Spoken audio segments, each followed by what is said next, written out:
Students, welcome back to study hub. Study hub में आप सभी का स्वागत है, जहां पर हम पढ़ते हैं मैथ, ताकि बच्चे बोर्ड एग्जाम में maximum to maximum number achieve कर सके। प्रीवियस वीडियो में एक्सरसाइज नंबर 14.1 के क्वेश्चन नंबर 1 से लेकर 20 तक की हमने प्रैक्टिस कर ली है। इस वीडियो में हम पढ़ेंगे क्वेश्चन नंबर 21 और 22। ठीक है, तो हम क्वेश्चन नंबर 21 देखते हैं क्या लिखा हुआ है। क्वेश्चन नंबर 21 में लिखा हुआ है, a lot consist of 144 ball pens of which 20 are defective and the others are good। यानी कि एक पेन का लोट है, एक हमारा क्या है बॉक्स है जिसके अंदर 144 पेन रखे हुए हैं। इसके अंदर से हमारा 20 पेन खराब है और बाकी के सारे सही है। Noori will buy a pen if it is good. अगर मान लो एक नूरी नाम की लड़की है, वो पेन खरीदने जाती है शॉपकीपर के पास। अब वो कब खरीदेगी? ऑब्वियसली जब पेन सही होगा तो क्या खरीदेगी? वो कब खरीदेगी? Noori will buy a pen if it is good but not buy if it is defective. अगर पेन ऑब्वियसली अगर पेन सही है तो खरीदेगी, अदरवाइज नहीं खरीदेगी। तो हमें क्या बताना है? What is the probability that she will by it. वो कब खरीदेगी, खरीदने की प्रोबेबिलिटी बताओ। और what is the probability she will not buy it, और कब नहीं खरीदेगी उसकी भी हमारे को प्रोबेबिलिटी बतानी है। ठीक है, तो हमको पता है टोटल पेन्स कितने हैं। स्टार्ट करते हैं क्वेश्चन। टोटल पेन्स लिखा हुआ है 144। डिफेक्टिव पेन कितने हैं लिखा हुआ है क्वेश्चन में। डिफेक्टिव पेन्स 20 हैं। तो हमारे गुड पेन कितने रह गए? गुड पेन 144 में 20 को माइनस कर देंगे, कितने रह जाएंगे हमारे? 144 में से 20 को माइनस कर देंगे, कितने रह जाएंगे हमारे? 124। ठीक है, अब हमें निकालनी है प्रोबेबिलिटी। कब खरीदेगी वो? जब पेन गुड होगा। तो हम निकाल दे probability of good pen. Probability का फॉर्मूला कितना है? हमने प्रीवियस सभी क्वेश्चन में पढ़ा है, number of favourable outcome upon total outcome. Number of favourable outcome. अब यहाँ पे हमारा फेवरेबल आउटकम क्या है कि नूरी पेन खरीदेगी। नूरी पेन कब खरीदेगी? जब पेन गुड होंगे, अच्छे होंगे। तो number of good pen upon total pen. तो नंबर ऑफ गुड पेन कितने हैं? गुड पेन है 124 और टोटल पेन कितने हैं हमारे? 144। दोनों टू के टेबल मारा है, दोनों को अपन कट कर देंगे। 2 से जाएगा 7 टाइम, 2 से जाएगा 2 टाइम, 2 से जाएगा 6 टाइम और 2 से जाएगा 2 टाइम। दोनों फिर 2 के टेबल से करेंगे। 2 3 6 बचेगा 1, 2 6 12 और 2 3 6 और 2 1 यानी कितना आ गया हमारा? 31 अपॉन 36। यानी कि सही पेन होने की या नूरी के पेन खरीदने की प्रोबेबिलिटी कितनी है? 31 अपॉन 36। अब देखते हैं सेकंड वाला। सेकंड वाला बोला she will not buy it. वे कब नहीं खरीदेगी पेन? सेकंड वाला क्या निकालना है? प्रोबेबिलिटी ऑफ वो कब नहीं खरीदेगी? जब पेन डिफेक्टिव होगा। तो हम निकालेंगे प्रोबेबिलिटी ऑफ डिफेक्टिव पेन। तो हमारे पास टोटल पेन कितने हमारे पास? 144 पेन है। इसमें डिफेक्टिव कितने हैं? 20 हैं। अब हम दोनों को हम पता दोनों 2 के टेबल में आते हैं, 2 से कट कर देंगे। 2 7 14, 2 2 4 और 2 10 20। दोनों फिर 2 के टेबल में आ रहे हैं। 2 5 10, 2 3 6, 2 6 12 यानी कितना आ गए? 5 अपॉन 36। यानी कि पेन नहीं खरीदने की यानी डिफेक्टिव पेन आने की प्रोबेबिलिटी कितनी है? 5 अपॉन 36। और सही पेन आने की प्रोबेबिलिटी कितनी है? 36 अपॉन 31। यानी कि शॉपकीपर के पास हर 36 में से 31 पेन तो सही है और हर 36 में से 5 पेन डिफेक्टिव है। इसी के साथ एक क्वेश्चन होता है हमारा कंप्लीट। अब देखते हैं क्वेश्चन नंबर 22। तो स्टूडेंट्स अब देखते हैं क्वेश्चन नंबर 22। क्वेश्चन नंबर 22 बहुत स्पेशल क्वेश्चन है, ध्यान से देखना। क्या लिखा हुआ है? 2 डाइस, 1 ब्लू एंड 1 ग्रे। यानी 2 डाइस है, एक ब्लू कलर का एक ग्रे कलर का। Are throw at the same time. दोनों को एक साथ थ्रो किया जाता है, दोनों को एक साथ घुमाया जाता है। तो हमें पहली चीज 2 चीजें पूछ रहा है क्वेश्चन में। पहली चीज देखेंगे। पहला क्वेश्चन में क्या पूछ रहा है? Write down all possible outcome. तो क्या क्या पॉसिबल आउटकम हो सकते हैं?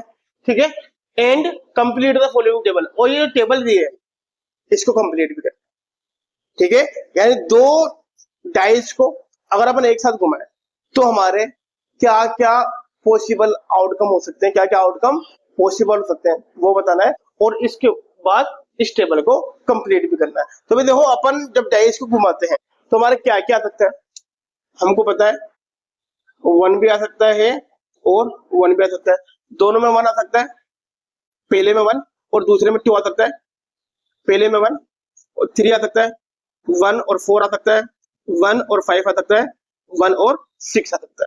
इसके अलावा 2 और 1 आ सकता है, 2 और 2 आ सकता है, बिल्कुल आ सकता है, पहले में 2 दूसरे में 3, पहले में 2 दूसरे में 4, पहले में 2 दूसरे में 5, पहले में 2 दूसरे में 6 आ सकता है।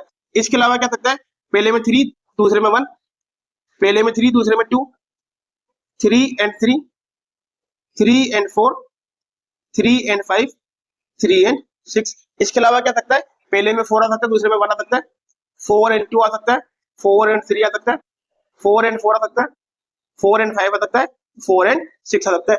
नेक्स्ट क्या आ सकता है हमारा, 5 और 1 आ सकता है, 5 और 2 आ सकता है, 5 और 3 आ सकता है, 5 और 4 आ सकता है, 5 और 5 आ सकता है, और 5 और 6 आ सकता है। इसके अलावा भी क्या आ सकता है, पहले में 6 आ जाए, दूसरे में 1 आ जाए, बिल्कुल आ सकता है, 6 और 2 आ सकता है, 6 और 3 आ सकता है, 6 और 4 आ सकता है, 6 और 5 आ सकता है, और 6 और 6 आ सकता है। ये हमारे टोटल आउटकम पॉसिबल है, ये हमारा आउटकम आ सकते हैं। ठीक है, तो टोटल कितने हो रहे हैं, 1 2 3 4 5 6 6 12 18 24 30 और 36, यानी कि टोटल पॉसिबल आउटकम कितने हो रहे हैं हमारे, टोटल पॉसिबल आउटकम डाइस को दो बार घुमाने पर या दो डाइस को एक साथ घुमाने पर टोटल पॉसिबल आउटकम हमारे कितने हो रहे हैं, 36। Is it clear? हमें पता है इनके अलावा यही चीजें आ सकती हैं, इनके अलावा और कुछ भी नहीं आएगा। अब क्या पूछ रहा है टेबल में कि बताना है किन किन को प्लस करने पर हमारे 2 आ सकता है। तो हमको पता है हम सिर्फ इसको 1 और 1 को प्लस करेंगे तो हमारा 2 आएगा। तो लिखा हो 1 2 किस चीज को आएगा, सिर्फ इन दोनों को प्लस करने पे 2 आएगा, और टोटल कितना हमारे 36 नीचे। अब दो किस किस को प्लस करने पे 3 आएगा, इसको और इसको, किन दोनों को, इन दोनों को। 1 और 2 को प्लस करने पे 3 आएगा, और 2 और 1 को प्लस करने पे 3 आएगा। जब 3 प्लस करने पर किस किस को 3 आएगा, 1 और 2 नंबर को आएगा, तो लिखेंगे 2/36। Is that clear? अब पूछ रहा है, देखो टेबल क्या है, सम ऑफ टू डाइस को प्लस करने पे 2 किस कितनी बार आएगा, 3 कितनी बार आएगा, 4 कितनी बार आएगा, 6 7 8 9 10 और 11 12, ये सब कितनी बार आएंगे हमको बताना है। तो हमने देखा सिर्फ इसको 1 और 1 को प्लस करने पे 2 आता है, इसके अलावा कहीं भी 2 नहीं आएगा, तो हमारा आ जाएगा 1/36। 1 2 और 2 और 1, 1 और 2 को प्लस करेंगे 3 आएगा, 2 और 1 को प्लस करेंगे 3 आएगा, तो 3 कितनी बार आ सकता है, 2 बार आ सकता है, तो लिखेंगे 2/36। अब 4 किस किस को आएगा हमको पता है, 1 और 3 को, 2 और 2 को, और 3 और 1 को, यानी इनको प्लस करने पर हमारा कितना आएगा 4। तो 1 2 3 नंबर को प्लस करने पर हमारा 4 आएगा। ठीक है, अब तो आप समझ ही गए, इनको 5 आएगा, 1 और 4 2 3 3 2 और 4 1 1 2 3 4, इन 4 को प्लस करने पे कितना आएगा, और इनको प्लस करने पे कितना आएगा 6। देखो 1 और 5 2 और 4 3 और 3 4 और 2 और 5 और 1, इनको प्लस करने पर कितना आएगा हमारा 6 आएगा। तो 1 2 3 4 5 5/36। 7 किसको आएगा, इनको प्लस करने पे 7, इसको प्लस करने पे 7, इनको प्लस करने पे 7, इनको प्लस करने पे 7, इनको प्लस करने पे 7, और इनको प्लस करने पे 7, यानी कि इन सभी को प्लस करने पे कितना आएगा 7 आएगा। कितना नंबर है 1 2 3 4 5 6, कितना आ जाएगा हमारा 6/36। हमें पता है ये तो हमारे को दे रखा। 8 किसका आएगा, 5 को आएगा, 1 2 3 4 5, ये हमारे को फिल करके दे रखा है। अब देखो 9 किस किस को आएगा, इसको 9 आएगा, इसको 9 आएगा, इसको 9 आएगा, और इसको 9 आएगा। 1 2 3 4, यानी कि 4/36। अब तो आपको पैटर्न समझ में आएगा, पहले बढ़ रहा है 1 2 3 4 5 6 तक बढ़ा, उसके बाद कम हो रहा है 5 4। अब 10 कितनी बार आएगा, 1 2 3 3/36। 11 कितनी बार आएगा, 1 2, ये तो हमारा आ गया 10, ये आ गया हमारा 11। 11 कितने बार आएगा 2/36, और 12 कितनी बार आएगा हमारा 1/36।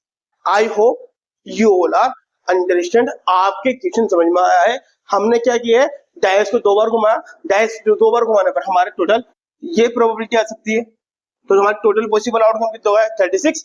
और दूसरी बात क्या पूछ रहा था, इस टेबल को फिल करना था, या मैंने टेबल को भी फिल कर दिया है। अब इसमें सेकंड बात भी पूछ रहा है, हम देखते हैं सेकंड बात तो देखो इसका सेकंड वाला पार्ट क्या कह रहा है, आई स्टूडेंट्स आर्ग्यू दैट, एक स्टूडेंट है जो आर्ग्यू कर रहा है देयर आर 11 पॉसिबल आउटकम। वो क्या कह रहा है कि इस वाले क्वेश्चन में या इस वाले टाइप में क्वेश्चन में सिर्फ 11 हमारे पॉसिबल आउटकम्स है। 11 पॉसिबल आउटकम 2 3 4 5 6 7 8 9 10 11 12, यानी 2 से लेके 12 तक के हमारे सिर्फ 11 ही पॉसिबल आउटकम्स आ रहे हैं। एक लड़का ऐसा कह रहा है therefore each of them has probability 1/11, जिसकी सभी की प्रोबेबिलिटी 1/11 आएगी। लड़का क्या कह रहा है कि 2 3 4 5 6 7 8 9 10 11 12 सभी की हमारी जो पॉसिबिलिटी है, जो आउटकम्स है वो कितना आ रहे हैं हमारे 2 से लेके 12 तक आ रहा है, यानी 11 आ रहा है। ठीक है, तो therefore each of them has probability 1/11, तो सबकी प्रोबेबिलिटी 1/11 होगी। ठीक है, तो क्या हम भी इससे एग्री करते हैं? जस्टिफाई योर आंसर, क्या हम भी इससे एग्री करते हैं? अगर यस तो क्यों कर सकते हैं, और अगर नो तो क्यों कर सकते हैं? अब देखो बेटा, इसका आंसर मैंने डायरेक्ट लिख दिया है। क्यों नहीं कर सकते? Probability of each of them is not 1/11, इनमें से सभी की प्रोबेबिलिटी 1/11 नहीं हो सकती। क्यों?